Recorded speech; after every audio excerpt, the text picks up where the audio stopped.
Hello, everybody. Welcome to the Gaz Williams Show. I'm sorry if we've been keeping you waiting there. We're just using a new platform tonight, and we thought we were streaming, but we weren't. So, I apologies to my guests. So we've got two beautiful guests joining us tonight. We've got Mr. Florian Pilz from, as you well know, the Bad Gear, Audio Pilz channel and his famous Bad Gear series, and also Mr. Gert Prix, who is the owner of the museum, the e-board museum in Klagenfurt in Austria, that was the subject of a video recently on Florian's channel. You may have seen it already. If you haven't, we'll put the link to it in the notes below. But what an incredible museum, packed full. I mean, has a legitimate claim to being the biggest one in the world. We'll talk about that in a moment. But first, I'm just going to bring Florian on, and we will take it from there. So, Florian. Hi everybody. Hi guests. How are you doing? Thank you so much for joining us. I mean, don't mind. Yeah. So there we were chatting away, thinking we were streaming, but unfortunately not. So I think I'm gonna just repeat what I said before. Yes. The thing is, you mentioned, of course, my channel and Bad Gear. Thank you so much for that. Today we're not going to talk about Bad Gear. Mostly, I think, because the museum Gas was talking about is it has an absolutely breathtaking collection of like all synthesizer classics. It has a huge amount of organs. Amazing amount of organs.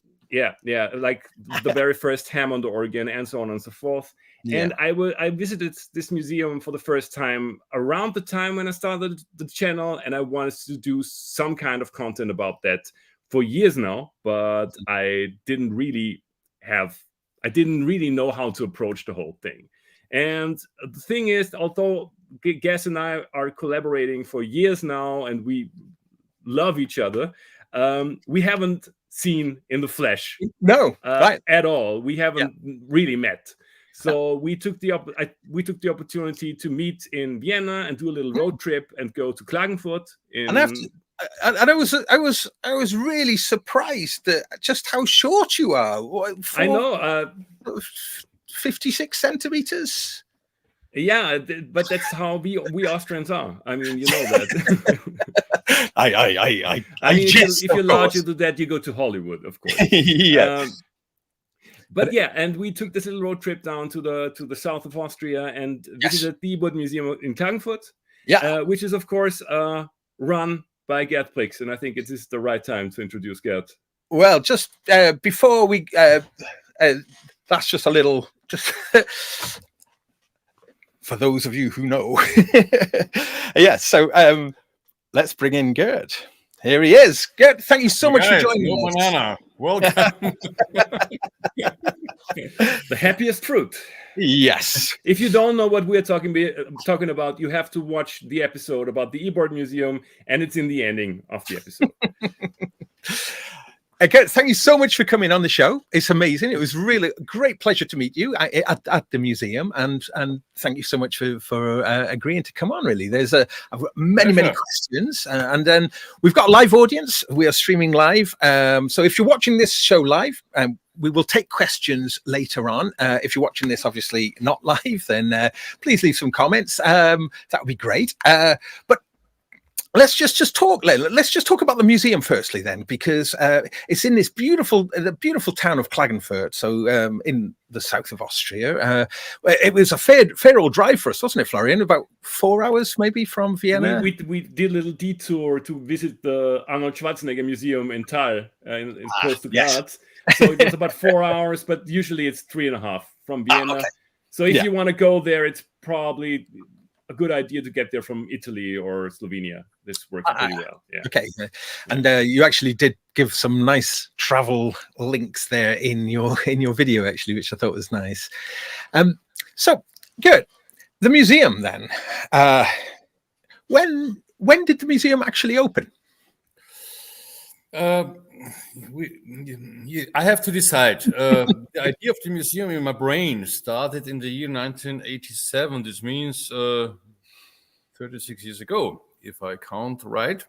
The place where you have visited me, it was 20 years later. This means we opened in October 2007 here. And before, it was an underground museum that, like many museums in the world, started in my own living room. I had, really, no joke, I had my first visitors coming from the States. I wasn't prepared that they will come. And suddenly my family had to recognize that strange guys walked through our living room to see not a lot of, but a few instruments. And that was the beginning. The whole story is why does a guy do what I did? I was a pupil with the age of 15, founding my first band. Like many do, nothing special, but instruments. Then we're talking about the year beginning of the 70s, and instruments then were really very, very expensive. Even bad ones were very expensive, and my parents were very willing to support me, but they didn't have all the money I would like that they have to buy that stuff I'd like to have. In those times, you decided you separated the stuff for the professional ones, the big ones, and the instruments for the poor ones like me. And I started with an Italian organ, the Gem Jumbo. Today it's a bit classical. It's a cheesy organ. Yeah. And this was my first instrument bought for a second hand for a few bucks by my parents. Now, we saw one of those in the museum. Was that the actual one? Was that your original one, the Gem Jumbo? Naturally. Yeah. Okay. Mine is still existing. I only sold one instrument in the world, and I'm weeping. What did you sell? What did you sell? I will tell you the truth. Then came my third instrument. I sold an Ecosensor piano, also cheap Italian piano, to buy the better one. And I sold it to a friend of mine, and it disappeared somewhere in the world. And I'm looking all over the world for my Ecosensor piano. Maybe tonight will one guy visit so what's that? Eco, the Italian EKO sensor. EKO serial. I know the serial 0549. And don't try to imitate the serial. One guy did it before and sold it to me, and it was not mine. It's a matter of crime. Yeah. It's funny because if you search Ecosensor piano on the internet, the very first search result is that you are searching for it. Okay.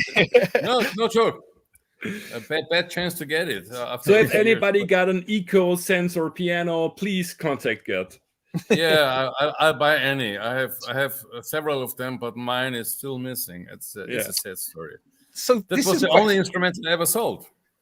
This is a question that I really want to know about, though. Is the museum is huge. I mean, it's an absolutely enormous museum, and it's spread across 2 floors.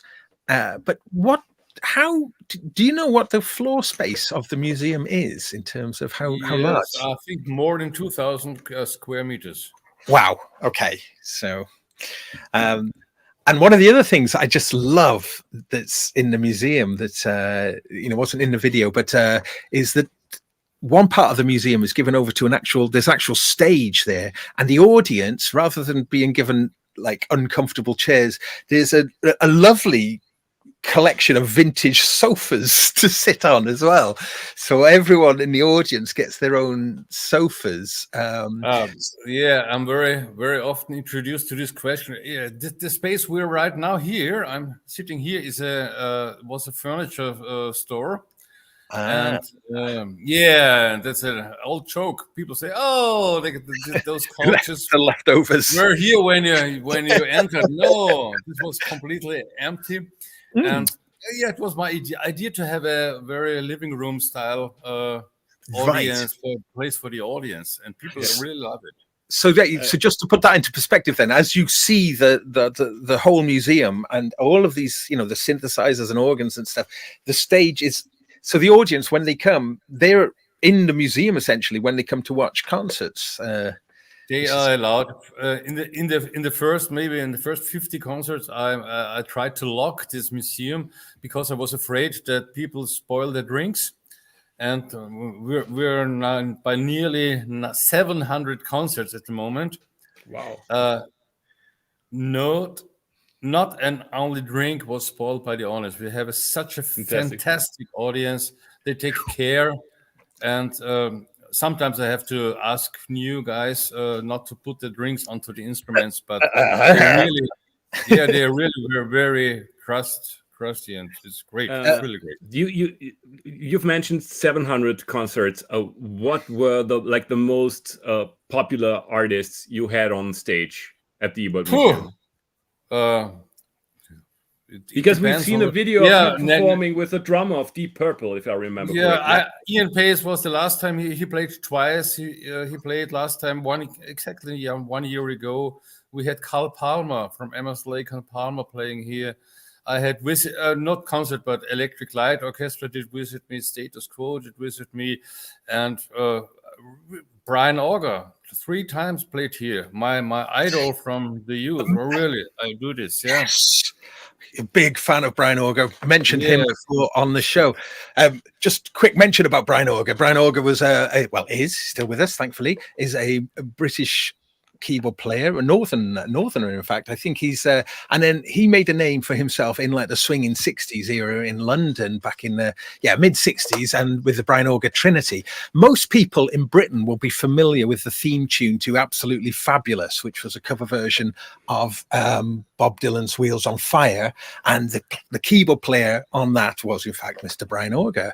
I got to meet him a few years ago after watching him when he played in Bristol. What was fantastic is when he still tours now, he still takes I think it's a B3 that he uses, Gert? He got a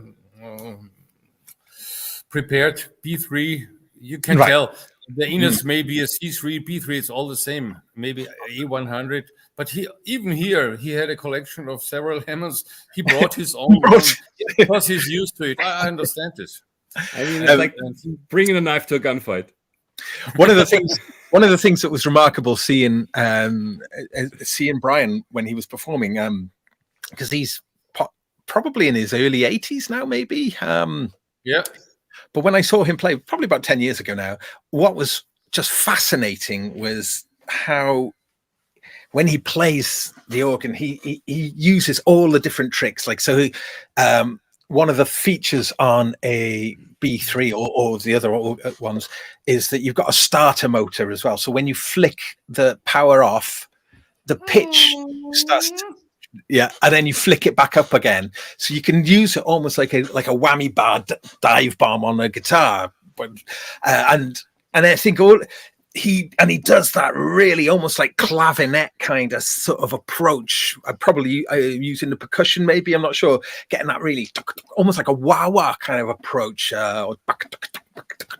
And just his performance is entirely physical. It's really fascinating and thrilling to watch. And I just don't think you can bring that physicality to like a Nord organ or something. Go this way. That's a serious thinking about the Hammond. Also, the physical part of the Hammond is very important. If you play, it doesn't move. If you're not Keith Emerson, he moved an 800 also. But that's also a very important part. Sometimes, very rarely, I play some Hammond clone. And every time I think, what's going on here? Only physically, not about the sound. Interesting. For those who are watching who haven't seen the video on my channel and haven't visited your webpage, what do you think are like the most important exhibits that you have in the museum? What is the one thing, if somebody asks you, why should I visit your museum? What would that be? Except for like the whole hugeness of the collection, but like particular pieces. For me, it's the coffee machine, actually. Of course, yeah. I really enjoyed the coffee machine. Frigidaire. Yeah. No, it's really. This is also this question I hear rather often, and I can't give you a serious answer, because when there are guys, maybe nearly maybe 50% who are nearly only into Hammond, because Hammond is so important. Yeah. And the other 50%, no, not 50, no, it's not true. Maybe 40% are synthesizer, and naturally many about Rhodes and pianos and so. But and that's a matter of what's important for you. I have really many rarities here, but if someone isn't very into synthesizers, I don't have to tell him that the first Minimoog is here. Maybe it's not interesting for him. I don't know. It's really depending on what it's important for you. It's so funny because I mostly dabble in synthesizers. So for me, it's great to see all the organs, and I think that this is also something that's most important for most of my audience. But it's just about the synthesizers. It's just about like this unbelievable collection of CS80s, CS50s, CS60s, like this whole bunch of Minimoogs, the Fairlight, the Oberheims, the Modulars, you name it. This is just absolutely breathtaking, and this is just like the holy grail of synthesizers I've ever seen in one place. Maybe it's a bit unfair because organs need more space. So yes. Think, organ. And that's the reason why many collectors prefer to collect synthesizers. Now, there is them on the wall. One of my favorite parts of the museum, and I've never seen this before, was there's a really brilliant collection of clavinets as well, the Hohner clavinets, and the whole range of clavinets from like the first ones and this prototype with these nice sliders, and so there's that, and that's set out beautifully as well. So if you're interested in clavinets, I mean, the D6 I think is the one that everybody knows, but I mean, what clavinets have you got there then that you could tell us about? The reason why there are so many clavинets, maybe part one, as a young guy, I didn't have any money to buy one. I was very into having one, and I really loved the sounds, and I really love the sounds till today. Yeah, it's great. It's a great instrument, and can't be compared to anything else. But I'm good in years. In the year in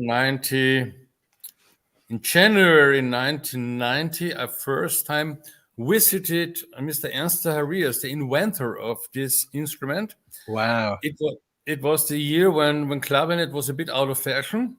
Mm-hmm. And I visited him at home because I wanted to know a bit about the history, and and I made several interviews with him.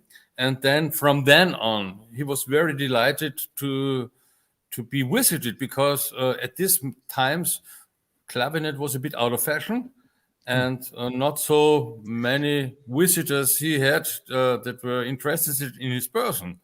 Later on, this was a completely different story. But from then on, I was in regular contact with him. I visited him several times at home. And so I received all the stuff, prototypes, documents that he had. With the sound of the clavinet, you can get close, and you could get kind of close with a DX7, kind of just in tonality. But then certainly in the 1990s and Romplers and whatever, everything would have a clavinet on it. But when you play a physical clavinet and you're aware of the strings and the actual mechanical aspect of it, the bounce, the way that you interact with it, you just can't get that. Even if the sound is like 100% accurate, the playability is like the key to the key action. The moving of the key is much lower than from any else keyboard else, and that's the reason you can play more funky than with maybe with a Nord, or even if the sound may be quite similar. It's different. Yeah, so so it actually inspires a particular technique and style. Yeah, it's lovely. So I mean, that, you know, if you're a clavinet fan, as I am, you know, that was a real thrill to see that in the museum. So I mean, I was mentioning that in part because, you know, obviously there's a great collection of Fender Rhodes as well. And I think you had a Mark 1s, Mark 2s suitcase. Did I see a suitcase there? And Wurlitzers. So it's more of as a museum, it's a history of the keyboard instrument as much as it is synthesizers and organs. There's all these other ones too. The idea of the museum is to represent as good as possible the complete history of electronic music. To be true, it will never be complete. You're missing the memory mode, don't you? You're missing the memory mode, don't you? Yeah, that's for sure. That's one. One was offered to me for a very dear price, and I don't know why I was too late or slept too long. I don't know. But for those of you who don't know, there's a place reserved for a memory Moog because it's like the only Moog missing. That's the one I really like to have because 40 years ago, memory Moog. There is something quite interesting in the chat room. Mr. Kent Spong is, as mentioned, he said, "Have you got a GS1 there? Because he knows a twit who can fix them, as in himself." Well, I didn't see a GS1, but you do have the really large. Stop. Okay, stop. I'm moving only. Let me see. 5 meters. Do you have Wi-Fi? I will go and show you. And GS1. Oh! Hey, look at this. Wait. Woohoo! It's a bit dark. Look at this! Look at this place. No, it's all right. We can see it enough, I think. You see enough? Bit I will dark. turn on the light. Yeah, if you can, that would be great. Program 1, program 14. Okay. All right. Yeah. So Synchrotron in the chat room is asking, where are we? So we are visiting the E-board Museum in Klagenfurt in Austria. If you want to see more about this on Florian's channel, we mentioned this at the top of the show. A week last Friday, he released a video about is this the world's biggest synth museum? And it's a great little video that I highly recommend because I'm in it, of course. No, not because of that. But yes. Oh, look, here we are. Here we are. Thank you. So yeah, so I was just trying to pick up on that there. Then that it's such a vast collection that the synthesizer collection alone is huge. But then when you factor in the organs, the clavinets, the electric pianos, it's all the string machines. Now you're talking. Yeah. Let's talk about string machines because you've got an incredible collection of string machines there as well, including some that I just didn't know about. We talked about your favorite, that Horner Logan.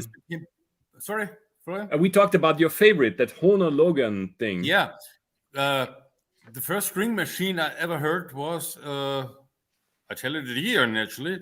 1975. It was an Elka Rhapsody. I heard it with a dancing band, and I was flashed. Before I had heard the Mellotron, and naturally a Mellotron was out of my range. And then I heard the Elka Rhapsody, and I knew I had to have one. But then several more string machines had been introduced, and I bought without ever having listened to one, only by reading the brochure. I thought, okay, there are three pitches, different pitches, 16 foot, 8 foot, 4 foot, with the Logan string melody. And I said, okay, Elka, what got 2? This got 3. I never heard it before. I buy it.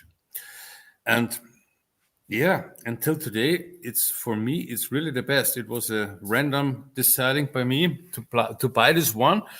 And it has for each key a single envelope generator. And I don't know if any string machine else got this. And this means if you play legato parts with a long attack period, you have for each key this very distinct soft introduction. It's really great. It's really great. But you really dealt with the trauma of not getting an Elka string machine back then, because you have a lot of these. I think. Yeah. Meanwhile, hey, there's a stack with like 6 of these that I've seen, and they're like strewn all over the place. Yeah, you need several of them to have one fixed. As nice as the sound is, the Elka did sometimes they did really good jobs, sometimes they didn't, and the print boards are very loose inside, and so you have often only bad contact, but that's a problem if you're on stage. Yeah. I just want to say something then for everybody watching live. We will take questions towards the end of the show, so if you just hold back with questions, because then we'll address the questions. So maybe if you want to put a cue at the front of your questions when we take questions, then it'll be easier for me to see. But there was one question I want to pick up on that has been asked, because it was a question I was indeed going to ask myself from Gert, and they're saying, what is the most recent instrument there, and what's the cutoff before it's vintage enough to be in the museum? Excellent question. Good question. To be true, I think it's the Moog Voyager. And that's 20 years ago. Turning into a vintage. Yeah, vintage or not vintage. To be true, I had to stop. There are really fine instruments produced today. I'm not that guy who tells only the vintage gear is fine and today instruments are not. No. That's not the truth. But I don't have any space. I don't have any space. And I'm really busy in keeping this running. What's here, and so if someone's coming and spending some more square meters and a bit of money, he can bring his bar instruments, and we're welcome. Because I see that Jörg Scharf has just entered the chat. Do you have do you have any quasi-MIDI synthesizers?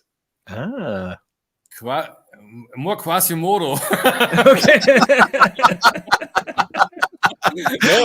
I'm looking at all those organs around. Yeah. Not a single one. No, sorry, I'm very sorry.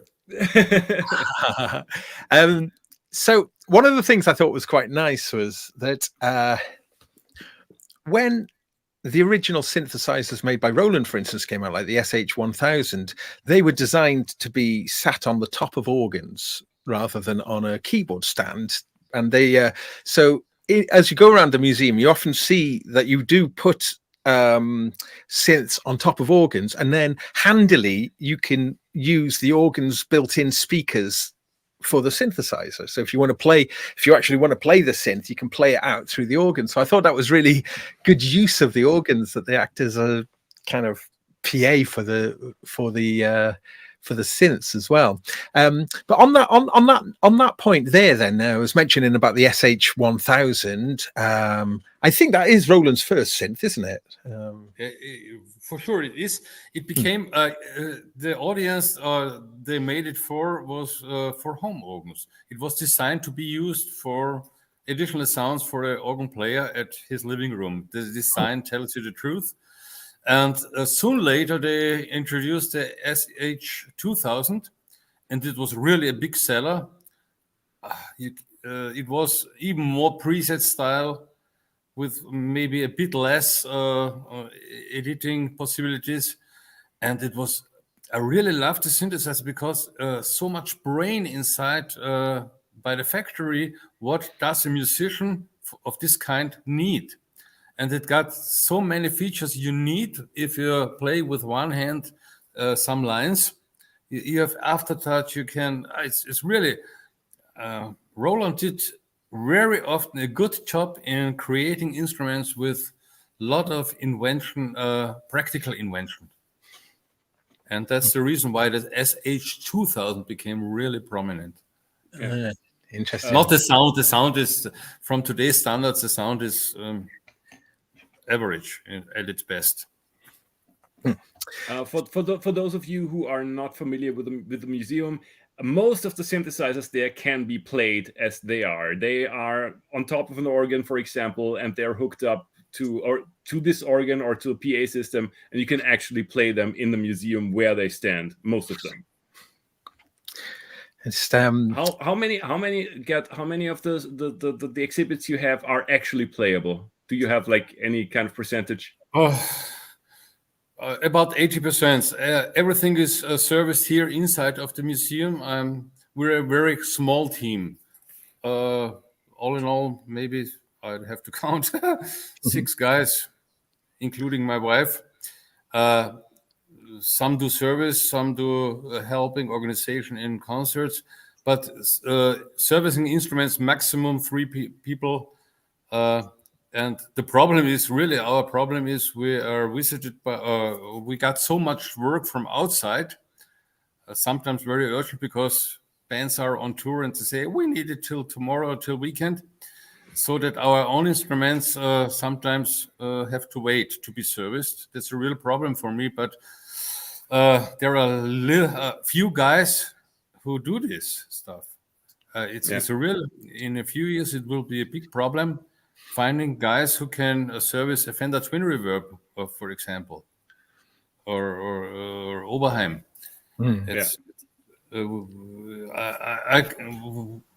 We are booked for services from outside to be true for 3, 4, or 5 years. Really? Wow. Yeah, it's horrible, and every day we get new stuff. I have to say no. Meanwhile, because it's So you're more of a repair shop than you are a museum. That was not the idea, but meanwhile, I think there's a huge shortage in Britain of people to repair synths. So, I mean, Kent, I think, has just left us now. And I do actually remember now, I should mention, I think at 9 o'clock tonight, in 9 o'clock British time, Robbie Puricelli is going to be doing an unboxing of the new Clavinet synthesizer over on the Pro Synth Network. And that's going to start at 9. So I think if we will aim to wrap then by then, so that's in 10 minutes. So I think just so we don't overlap. So I think what we'll do then is we'll turn to the live audience now and ask specifically for questions from the audience. If anybody would like to ask questions, now would be a perfect time. I'll keep an eye on that. So if anyone does bring questions in, I'll then relay them across to Gert.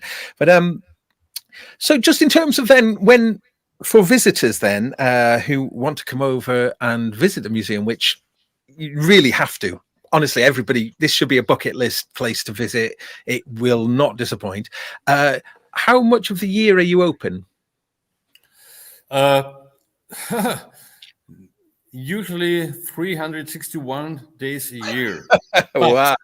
But my wife, now I'm retired from teaching, and my wife had the idea during winter to have 3 days a week museum closed. And that's new. We start from November to March. Monday, Tuesday will be closed. Mm-hmm. It's also good for me because even if I don't, maybe if I don't spend time with my family, we will see. I'm very proud of my family and glad to see them, but we will see what's happening. I need also time without visitors to make this all, to service this all, and to keep it running. But in April, from April till October, we are really daily open, especially weekend. Many people ask about weekend. Naturally, weekend, because for many families it's the best time to visit the museum. And in summer we have really many visitors tourists coming from all over the world, and many families, and so each day. Okay, so we've got some questions coming in. So from Tanith Velequa, where do you get all your spares from? Well, that's an interesting question. Good question.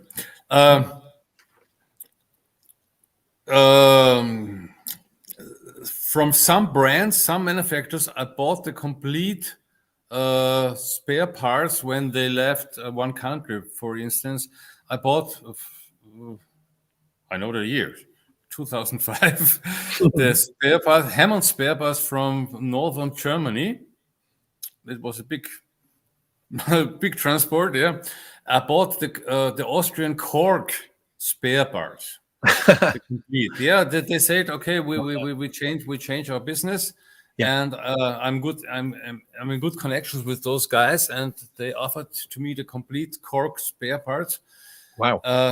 And so, yeah, we have really lots of spare parts. The problem is that's one of the things I still have to do. We have tons of spare parts, but not everything listed, and that's a big problem. So if anyone asks about a special rare spare part I don't know by heart, I have to take a look, and that's taking a long time. That's one of the things I really like to do soon, because I like having things organized. I don't like to have a messy museum. You know what I mean? Yeah. It's not my aim. More, and not knowing what's here. That's not that one. This one I don't want to have. But spare parts. Many people ask about the tubes, valves from the Hammond organs. I have a Hammond organ from 1935 with original valves. They are still working. They're still working. No problem. Yeah, it's all the machines maybe have contact problems, but not that many spare parts that you need for servicing them. That's the good news. Yeah. Okay, another question then from Grond. What elusive bit of kit would you most like to add to the collection? So other than the memory moog. Yeah. What else are you looking out for? The elusive, just naturally my cork sensor piano. Yeah, of course, yeah. I'm still looking for. Hard to tell. We have many original instruments here, and should Stevie Winwood call me tomorrow and say, "Gert, I got one for you," I would say yes, even if I don't have any space for it. Most things that are important for me are here, to be true, but maybe Aunt Martineau is missing, or Trautonium. Oh yeah, that would be nice. Telharmonium I will never have. I don't have the space. No one knows what's. You know what the Telharmonium was? Yeah, that was that was the 1930. It was what is it? At the end of the century, of the last century. No, it's older, isn't it? Yeah. It was the same like a Hammond organ, size 1,000 times bigger. A complete house full with generators. One instrument in the world, and they made music about telephone lines. It was only one instrument, and they brought the music over telephone, and that was no good idea, because telephone lines sometimes received music without wanting to have it. And it was the point when the Telharmonium was killed.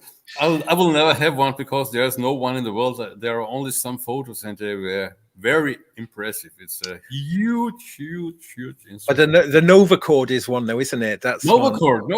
I missed one. I was offered by a friend, and this one went to Greek. Not only millions went to Greek, also the Nova Chord. Well, after we got quite a few questions. Andrew Brooks has asked a question in German, so I'm not sure if I can. Yeah, the thing is, this is the question about the Currywurst. Yes. Currywurst is something. Currywurst is something that is very famous in German. We Austrians are not that good at making Currywurst. There is once Currywurst is some kind of sausage in some curry sauce that is very famous, especially in Berlin. Yeah. We Austrians are better at Käsekreiner, which is a sausage that has like cheese in it. And if you bite in it, the cheese is super hot and will totally burn the insides of your mouth, which is the reason why you eat it. Okay. Wagyu asking, are we fine to record whatever we want in the museum from the gear if we brought a recorder with us? So would many companies did, many people do. It's possible, yeah. What's working, it's possible. Yeah. We had like the Fender Rhodes hooked up to a biface and a Fender Twin, and it was rather cranked. It was not a problem for Gert. So, Deadman Walking's asking, does Gert have any bohem stuff? What's it called? Is it a bohem or BOHEM? Boehm. Boehm, yeah. Yeah, Boehm. Boehm is German. It's a German manufacturer for organs. Lot of. Yeah, you got this PA system, this huge Boehm PA system. Right. Yeah. It's not a PA system. It's an organ system. It looks Okay, like a PA system. It's the same like Rolling Stones used Really? at the stadium concerts. It's looking like a lot of nice organs, nice concept, bad construction. That's a pity about these organs. Not I think not only one of the many we have is still working properly as good as they should. Not like Hammond. They did good invention. They did good concept to build up your own Boehm organ. Mm-hmm. You could solder it by yourself, but the parts are very, very critical. There is one really nice question that I was asking myself all the time. Whether you have a fairly large collection of drum machines, and this is something that I was kind of missing because I'm not a proper musician, so I can't play any instrument like a real musician, and I need drum machines really urgently, and I didn't find that many at your place. They are, that's not the main part of the museum, but naturally many, I think several, if not many, found their way to the museum. But if you ask, I have none TR-808. There is none. Maybe there should be one, but it didn't find its way. Yeah. But there are many, they are not concentrated in one place. They are placed all over the museum on organs, on synthesizers, and so maybe you think there are not that many here. I've seen a few like of the real vintage ones, like the mini pops and the Sideman. Yeah, the Sideman was the first one. Yeah. So some A-Stone, and so and you have a Korg KPR 77, which is like super obscure. Yeah, really. Yeah. Okay, I'm just going because we've got a bunch of more questions to get through. Red Walks is asking, do you network with other synth service people? Rob Rosen, Kent Spong, are these people? Are you networking with the other repairers? I'd like to. It's a big problem at the time, really. Meanwhile, I had a job till 1 year ago. I was teaching at school, full profession, and additionally an instrument, and about 80 to 100 times per year performing as musician. And I have a family too. I made it, and now I'm retired as a teacher. I can't imagine how I made it 1 year ago. It's so much work. It's so much. I have 100 emails, urgent emails to be answered at the moment. And tomorrow will be even more. So I don't find time to be in contact by myself. If someone is contacting me, naturally I answer and do my best. But I don't even have time for Facebook or X or whatever. Maybe it's not good, but it's the truth. Okay, but here's another question coming in from Gotcho. It says, weird question. If you were to turn on all the instruments at once, will your place handle a load, or would it would your circuit breaker sort of trip? Europe is getting dark. They have to turn on a nuclear power plant. I never tried it. Just checking through, just seeing if I've missed. But this is like similar to the question you asked when we were there. If you turned up like all the Leslie speakers, if it would like propel us to another dimension. all the whirlwind. Okay, this question from Asuhead: is there any Russian synths? And I know for a fact there is at least one. I got, I think two. The Polyvox, the famous one. I'm here in 20 seconds. I have to look the name of this one. It's 9 o'clock your time. Maybe we should. Okay, yeah, we'll look to wrap now. I'm just quickly looking through any other questions. We've got a few more, I think, but I think we may have to end now because everyone tries to be mindful of other live streams that are happening. So over on the ProSynth network, if you missed that earlier, Rob Pericelli is going to be unboxing and investigating the new and slightly controversial Synclavier potential for your show in the future, I think. I have no idea what you're talking about. Oh, okay. So yes, it's quite interesting that the Synclavier are back with a physical new synthesizer. I got to tell the name of the second Russian. Chiracon 6V. Oh, okay. What's it called? Very rare, very heavy. Yeah. Oh, right. Don't know that one. How's it called again? Sorry, I didn't. Tiracon. TIRA. Oh, yeah. Tiracon 6V. But isn't it from Eastern Germany? Isn't Russia and Eastern Germany the same? I think you're living dangerously. No. Not in times like this. Sorry. Yeah. For me, it was the same. You're right. You're really right. That's Eastern Germany. Yeah. Sorry. Apologies if I've missed any questions, but we are going to have to draw things to a close because of, as I mentioned, there's another show just starting. So what I think we'll do then is just, firstly, let me thank you both to Gert and Florian for joining us tonight. It's a real pleasure, and I'm sure everybody in the audience have enjoyed that too.